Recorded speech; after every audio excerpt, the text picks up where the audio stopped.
How was it living with bipolar disorder 1? Ako, wala naman akong trauma na naranasan sa buhay ko, pero yung utak ko parang kusang naging malungkot. Kinakailangan kong mag-take ng antidepressant para lang tumigil yung kalungkutan sa isip ko.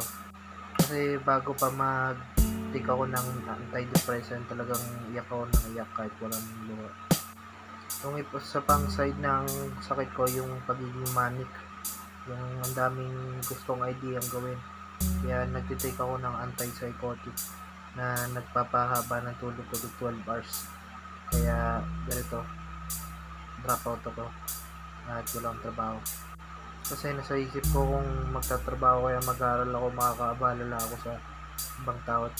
Pero unti-unti naman napapaganda yung mood ko. Baka in the next few years kaya ko nang bumalik sa pag-aaral at pagtatrabaho.